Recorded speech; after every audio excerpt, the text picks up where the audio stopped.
देवरानी मेरी भोली है। ये कहानी है एक संयुक्त परिवार की, जहाँ देवरानी जेठानी अपने पतियों और सास ससुर के साथ एक ही घर में रहा करती थी। भैया आजकल गर्मी बहुत पड़ने लगी है, इसलिए मैंने सोचा है कि एसी ले लिया जाए। बॉबी, तुम तो जानती हो मेरे पास इतने पैसे नहीं है कि मैं 50,000 का एसी खरीद सकूं। तुम्हारी इच्छा है तो अपने कमरे में लगवा लो। आपने ऐसा सोचा भी कैसे भैया? अगर एसी लगेगा तो तीनों कमरों में एक साथ लगेगा। पैसों की चिंता आप मत करिए, वो सब मैं देख लूंगा। बॉबी, हाथी खरीदना आसान होता है लेकिन पालना मुश्किल। अरे हर महीने जो लंबा चौड़ा बिल आएगा उसे कौन भरेगा? भैया मैंने कहा ना, आप चिंता मत करो, सब मैं देख लूंगा। बिल के डर से क्या जीवन भर गर्मी में सड़ते रहेंगे। बॉबी का बिजनेस अच्छा चल रहा था, उसकी इनकम अच्छी थी, जबकि बड़ा भाई विकी एक प्राइवेट कंपनी में कंप्यूटर ऑपरेटर था। उसकी तनख्वाह सीमित थी, इसलिए वो घर खर्च के लिए सीमित ही पैसे दे पाता था। बड़े भाई की आर्थिक स्थिति समझते हुए बॉबी अधिकांश बड़े खर्च खुद ही उठा लिया करता था। एक दिन बॉबी भाई, एक बढ़िया स्कीम लेकर आया हूँ। एक ऐप है, आपको उसे डाउनलोड करना है और उसमें पैसे लगाने हैं। आपको आपके पैसे का 2 गुना पैसा मिलेगा, गारंटीड। अरे पैसा कमाना कोई हलवा है क्या? ऐसे थोड़ी ना होता है। अरे बॉबी भाई, होता है। ये लोग हमारा पैसा स्टॉक मार्केट में लगाते हैं और फिर उस पैसे से बढ़िया बढ़िया रिटर्न कमाकर मुनाफा आपको देते हैं। बॉबी पहले तो काफी नानुकुर करता है, लेकिन फिर दोस्तों की बात में आकर कुछ पैसे लगा ही देता है। वाकई शाम की बात सच निकलती है और 10 दिन में उसका पैसा डबल हो जाता है। अरे वाह, अभी तो मैंने बस 50,000 लगाया था। अगर मैं 10 लाख लगाऊं तो मुझे 20 मिल जाएगा। जल्दी पैसा कमाने के लालच में आकर बॉबी गलती कर बैठता है और क्लाइंट की पेमेंट के लिए रखा हुआ पैसा उठाकर मार्केट में लगा देता है। ये नहीं हो सकता, मेरे 10 लाख रुपए डूब गए। अब मैं क्लाइंट को क्या जवाब दूंगा? वही हुआ जिसका बॉबी को डर था। पैसा ना मिलने पर क्लाइंट ने माल नहीं दिया और पिछले रकम के भुगतान के लिए भी दबाव बनाने लगा। पता नहीं किस मनहूस घड़ी में मैंने उस शाम की बातों पर यकीन कर लिया और सारा रुपया गंवा बैठा। अब क्या करूं, कुछ समझ में नहीं आ रहा। अगर देनदारों को बकाया नहीं दिया तो दुकान बंद करने की नौबत आ जाएगी। सुनिए ना, वैलेंटाइन डे आने वाला है, इस बार ना मुझे डायमंड रिंग बनवा दो। मैं भी अपनी सहेलियों को दिखाकर खुश हो जाऊंगी। क्या हर समय हीरा सोना चांदी करती रहती हो? बस यही चलता रहता है क्या तुम्हारे दिमाग में? अरे दुनिया में और भी बहुत सारी समस्याएं हैं, कभी उनकी तरफ भी अपना ध्यान लगाया करो। अरे ऐसा क्या हो गया जो आप इस तरीके से मुझसे बात कर रहे हैं? नहीं दिलवाना तो मत दिलवाओ, बात तो ठीक से करो कम से कम। रिंकी देखो, मेरा मूड बहुत खराब है। बिजनेस में बहुत लॉस हो गया है। यहाँ सब बेचने की नौबत आ गई है और तुम डायमंड खरीदने की बात कर रही हो। मेरी सारी जमा पूंजी, डिपॉजिट सब चला गया। मैं बिल्कुल बर्बाद हो गया रिंकी। मुझे तो कुछ भी समझ में नहीं आ रहा कि अब क्या होगा। आप परेशान मत हो, भगवान कोई ना कोई रास्ता जरूर निकालेंगे हमारे लिए। कुछ दिन बाद बॉबी, इस महीने तुमने घर खर्च में अपना शेयर नहीं दिया। पिछले महीने भी तुमने आधे ही पैसे दिए थे। ऐसे कैसे काम चल पाएगा? मेरे पास भी खर्चे हैं। तुम्हारे ऊपर तो अभी बच्चों की जिम्मेदारी भी नहीं है, लेकिन मुझे तो अपनी सीमित तनख्वाह में से ही दोनों बच्चों को भी देखना होता है। भैया मेरा बिजनेस बहुत घाटे में जा रहा है, फिर भी मैं कोशिश करता हूँ पैसों का इंतजाम करने की। भाभी ये तो गलत बात है ना, आज तक घर की ज्यादातर जिम्मेदारी हम ही उठाते आए हैं। आज इन्हें बिजनेस में घाटा हो गया तो भैया ने इन्हें पैसे के लिए टोक दिया। आपको भैया को समझाना चाहिए था, उन्हें कितना दुख पहुंचा होगा। संकट में सबसे पहले उनके अपने घर वालों ने ही उनका साथ छोड़ दिया। अरे तुम गलत समझ रही हो रिंकी। भैया अच्छा कमाते हैं, इसीलिए घर की जिम्मेदारियां उठा लेते हैं, लेकिन हमारी कमाई उतनी है नहीं ना, तो कैसे खर्चा उठा पाएंगे? बच्चों की फीस, माँ बाबूजी की दवाइयाँ, तुम समझती हो ना घर में कितना खर्चा है। रिंकी जेठानी की कोई बात सुनना ही नहीं चाहती थी, इसलिए मुंह बनाकर अपने कमरे में लौट आती है। देखा आपने, बस 1 महीना हम पैसा नहीं दे पाए तो भैया ने सामने से आपको टोक दिया। अरे आज हम मुसीबत में हैं तो सब आंखें दिखा रहे हैं, वरना आज तक ऐसा हुआ है कि घर खर्च में आपने अपना हिस्सा ना दिया हो? बल्कि आप तो खुद घर की ज्यादा से ज्यादा खर्च अपने ऊपर लेने की कोशिश करते हो। भैया भी तो मजबूर है, वो खुद जिम्मेदारियों से घिरे हुए हैं। बस बस रहने दीजिए आप। देख लिया मैंने आपके घर वालों को। कल माँ जी भी ना मुझे पैसों का ताना दे रही थी। यही है दुनियादारी, पैसे जाते ही सबसे पहले रिश्तेदार अपनी असलियत दिखा देते हैं। आप चिंता मत करो, आपको अपने ही घर में ऐसे छोटा महसूस करने की ज़रूरत नहीं है। मैं अपने पापा से बात करती हूँ, वो ज़रूर हमारी मदद करेंगे। नहीं रिंकी, मैं नहीं चाहता कि मैं तुम्हारे पापा से पैसे लूँ। अपने घर में सबकी 4 बातें सुनना तो तुम्हें बर्दाश्त है, लेकिन मेरे पापा से पैसे लेकर सम्मान से अपना बिजनेस चलाना मंजूर नहीं। अरे मैं उनकी इकलौती बेटी हूँ, उनका जो भी है सब मेरा ही तो है। और मुझे पूरा यकीन है पापा को आपकी मदद करने में खुशी ही होगी। रिंकी के बार बार समझाने पर बॉबी अपने ससुर तुकाराम से पैसे लेने के लिए तैयार हो जाता है। बेटा, रिंकी ने बताया कि तुम्हारा बिजनेस बहुत घाटे में चला गया है, जिसकी वजह से तुम्हारे ऊपर काफी कर्ज हो गया है। वैसे तो मैं रिश्तेदारी में रुपयों का लेन देन करना कुछ खास पसंद नहीं करता, लेकिन यहाँ बात मेरी बेटी रिंकी के जीवन की है, इसलिए मैं तुम्हें 10 लाख रुपए देने के लिए तैयार हूँ। तुम पैसा ले लो और अपने बिजनेस में लगा दो। व्यापार में तो नफा नुकसान चलता ही रहता है पापा जी। आज मुझे नुकसान हुआ है, कल को फायदा भी होगा। जैसे ही मेरा बिजनेस चलने लगेगा मैं आपके रुपए वापस कर दूंगा। बेटा, 30 साल से मैं व्यापार कर रहा हूँ और व्यापार का गुणा भाग मेरे से ज्यादा कोई नहीं जान सकता। मेरा मूल तो तुम वापस कर दोगे, लेकिन ब्याज का क्या? और एक अच्छा व्यापारी कोई भी घाटे का सौदा नहीं करता। मैं कुछ समझा नहीं पापा जी, क्या कहना चाहते हैं आप? अरे बेटा, मैं तो मजाक कर रहा था। मजाक नहीं समझते क्या? चिंता की कोई बात नहीं, मैंने तुम्हारे अकाउंट में पैसे ट्रांसफर कर दिए हैं। तुम अपना काम आगे बढ़ाओ। तुकाराम ने मजाक कहकर बात को खत्म तो कर दिया था, लेकिन बॉबी को कहीं ना कहीं रिंकी के पिता की कही हुई बातें खटक रही थी। उसे इतना तो समझ में आ ही गया था कि वो मजाक नहीं कर रहे थे। कुछ दिन बीतने के बाद एक दिन तुकाराम का फोन दामाद बॉबी के पास आता है। बॉबी बेटा, कैसा चल रहा है तुम्हारा व्यापार? कोशिश कर रहा हूँ पापा जी, लेकिन अभी तो कुछ खास सुधार नहीं है। थोड़ा समय लगेगा, लेकिन मुझे यकीन है कि सब सही हो जाएगा। अपना पैसा तो डुबा ही चुके हो, मेरा पैसा भी तो ले नहीं डुबोगे ना? अरे आप ऐसा क्यों सोचते हैं? मैं आपकी पाई पाई चुका दूंगा। अरे मैं तो मजाक कर रहा था भाई। बहुत अच्छी बात है, लगे रहो लगे रहो। अच्छा, मैंने ना तुम्हें एक काम के लिए फ़ोन किया था। आज ज़रा दिल्ली गेट से दुकान का थोड़ा सामान उठाना था। मेरी दुकान पर काम करने वाला लड़का 15 दिन से छुट्टी पर है। अगर तुम जाकर सामान ले आओगे तो हमारी बड़ी मदद हो जाएगी। आप परेशान मत होइए पापा जी, मैं जाकर ले आता हूँ। अच्छा, आते हुए ना थोड़ी सब्जियां भी लेते आना। लेकिन पापा जी, सब्जी मंडी तो बिल्कुल उल्टी दिशा में है, उधर जाने में तो 1 घंटा लग जाएगा। अरे कोई बात नहीं ना बेटा, वैसे भी पूरा दिन तुम दुकान पर मक्खी तो मारते हो। कुछ काम करोगे तो तुम्हें भी तो अच्छा लगेगा ना। लेकिन बेटा, दिशा चाहे जो भी हो, सब्जी की जरूरत है तो लानी तो पड़ेगी ही ना। जी ठीक है, मैं कुछ देर में आता हूँ। बॉबी पहले दिल्ली गेट जाकर दुकान का सामान रिसीव करता है और फिर सब्जियां खरीद कर अपने ससुराल देकर आ जाता है।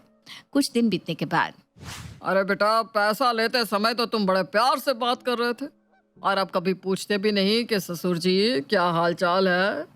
कहीं उसे किसी चीज की जरूरत हो तो पहुंचाना ना पड़ जाए, यही डर है ना?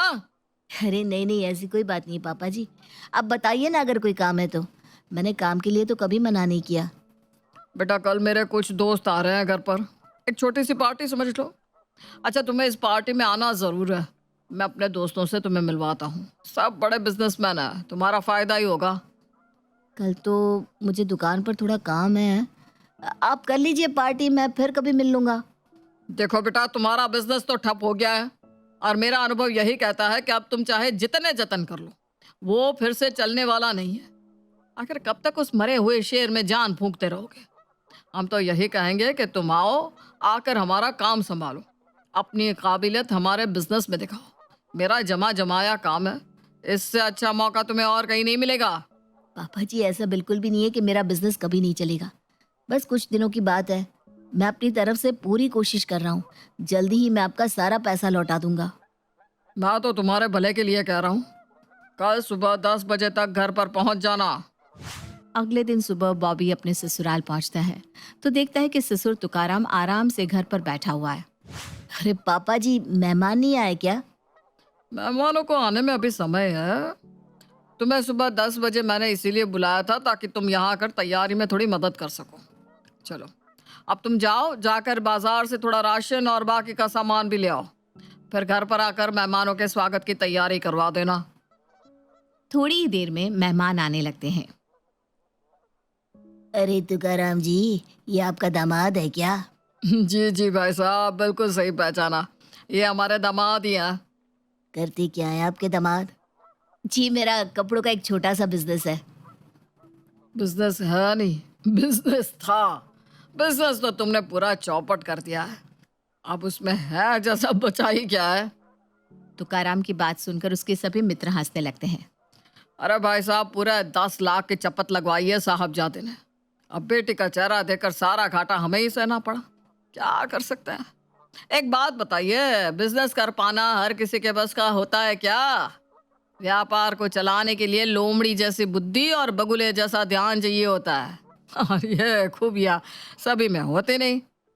पापा जी, आपको मेरे व्यापार का घाटा सहने की कोई जरूरत नहीं है। मैंने बस आपसे उधार पैसे लिए हैं और ये वादा भी किया है कि समय आने पर मैं आपका पूरा रुपया चुका दूंगा। देख रहे हैं आप तेवर इनके। वो कहते हैं ना, रस्सी जल गई लेकिन बल नहीं गया। सिर्फ कह देने से रकम चुकता नहीं हो जाती। 10 लाख कितनी बड़ी रकम होती है, समझते भी हो तुम? 10 लाख रुपए कमाने में आधी उम्र बीत जाएगी तुम्हारी। हम तो कह रहे हैं कि यहीं आकर हमारे पास रहो और हमारा व्यापार संभालो। नफा नुकसान सब हम देख लेंगे। लेकिन ये हमारी बात सुनने को तैयार नहीं। तुकाराम की बातें अब बॉबी के बर्दाश्त से बाहर हो रही थी, इसलिए वो उठकर वहां से सीधा अपने घर आ जाता है। रिंकी के पापा से पैसे लेकर मैंने अपने जीवन की सबसे बड़ी गलती कर दी है। वो मुझे नीचा दिखाने का कोई मौका नहीं छोड़ते। घर के काम तो मुझसे करवाते ही थे, लेकिन आज तो उन्होंने अपने दोस्तों के सामने भी मुझे बेइज्जत कर दिया और बार बार मुझ पर अपने यहाँ आकर रहने के लिए दबाव बना रहे हैं सो अलग। अगर इस समय रिंकी से मैंने कुछ भी कहा तो वो तो यही समझेगी कि मैं उसके पापा की भलाई का बदला उन्हें दोष देकर चुका रहा हूँ। इसलिए जब तक पैसों का इंतजाम नहीं हो जाता, मुझे चुपचाप सब कुछ बर्दाश्त करना ही होगा। कुछ दिन बाद, ये ले बेटा, पूरे 10 लाख रुपए हैं। ये रुपये ले जाकर तू अपने पापा को दे देना। लेकिन माँ जी, आपके पास इतनी बड़ी रकम आई कहाँ से? मैंने अपने और बड़ी बहू के सारे गहने बेच दिए हैं। उन्हीं गहनों को बेचकर मैंने 10 लाख रुपए का इंतजाम किया है। लेकिन आपको गहने बेचने की क्या जरूरत थी?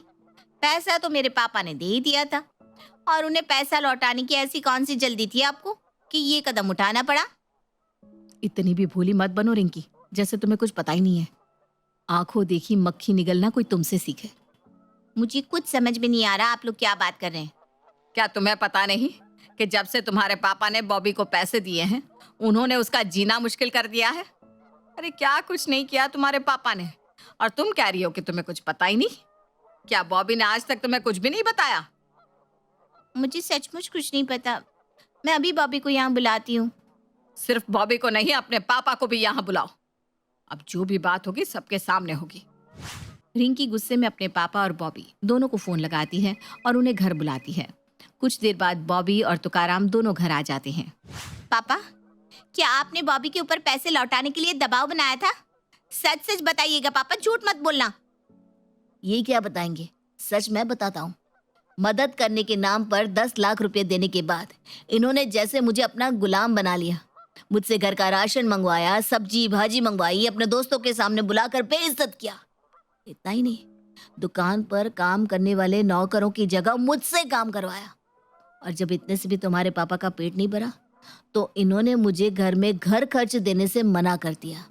कहते हैं दुकान से जो भी कमाई होगी वो सारा पैसा इन्हें देना होगा। जब मैंने इन्हें हमारे पारिवारिक मामले के बीच में बोलने के लिए मना किया तो इन्होंने मुझसे अपने 10 लाख रुपए तुरंत लौटाने के लिए कहा। 10 लाख रुपए बहुत बड़ी रकम होती है। मैं ऐसे खड़े खड़े अचानक आपको 10 लाख रुपए कहाँ से ला कर दूंगा? अगर नहीं दे सकते तो कल से तुम यहाँ मेरे साथ इस घर में रहोगे और मेरा बिजनेस संभालोगे। अपना कर्ज वसूलने के लिए तुम्हारे पापा मुझे घर जमाई बनाना चाहते हैं। मैं ये क्या सुन रही हूँ पापा? जवाब दीजिए, क्या ये सच है? बॉबी बेटा, तुम मेरी बातों का गलत मतलब निकाल रहे हो। मैं तो तुम्हारे भले के लिए ही सोच रहा हूँ। मैं बस यही कहना चाहता था कि अगर तुम्हारा बिजनेस नहीं चल रहा तो छोड़ो उसे। उसके पीछे अपना समय और ऊर्जा क्यों बर्बाद कर रहे हो? मेरे साथ मेरा व्यापार संभालो। आपने मेरे पति को घर जमाई बनाने के लिए दबाव बनाया और अब आप कह रहे हैं कि आपका वो मतलब नहीं था। इतनी बड़ी बात सोचने से पहले आपको एक बार मुझसे बात करनी चाहिए थी पापा। अपने ससुराल में मेरा सर शर्म से नीचा कर दिया। अगर यही सब सहना होता तो हम पैसा कहीं और से भी तो उधार ले सकते थे, लेकिन मैंने ही बॉबी को कहा था कि मुझसे ज्यादा पापा के लिए इस दुनिया में और कुछ भी जरूरी नहीं है। वो बिना सोचे हमारी मदद कर देंगे, लेकिन मैं गलत थी पापा। बॉबी, मैं आपकी गुनहगार हूँ। मुझे अपने पापा पर कुछ ज्यादा ही भरोसा था, लेकिन आज मुझे सबक मिल गया है कि ससुराल की बातें मायके में बताने से मदद मिले ना मिले, ससुराल की इज्जत जरूर चली जाती है। पापा, अपने दोस्तों के सामने मेरे पति का अपमान करने से पहले आपने एक बार भी नहीं सोचा कि आप सिर्फ बॉबी का नहीं मेरा भी अपमान कर रहे हैं? लाइए माँ जी, 10 लाख रुपए मुझे दीजिए। कर्ज वापस लौटाने का समय आ गया है। मुझे माफ कर दे बेटा, मेरा सब कुछ तेरा ही तो है। मुझे तो लगा था कि तुझे अपने माँ बाप के साथ रहने में खुशी होगी। मैंने तो ये सब तेरे लिए ही किया। आपने ऐसा सोचा भी कैसे पापा? मेरे लिए मेरे पति का सम्मान सबसे बढ़कर है, और अब मेरी शादी हो गई है पापा। मेरा घर यही है जहाँ आपने मुझे विदा करके भेजा था। अब आप अपना रुपया लेकर जाइए यहाँ से। आपका पैसा तो आपको वापस मिल गया भाई साहब। मेरे बेटे का खोया हुआ सम्मान क्या आप लौटा सकेंगे? तुकाराम को अपनी गलती का बहुत पछतावा हो रहा था। वो हाथ जोड़कर रिंकी के ससुराल में सबसे माफ़ी मांगता है और अपने पैसे लिए बिना ही वहाँ से लौट जाता है।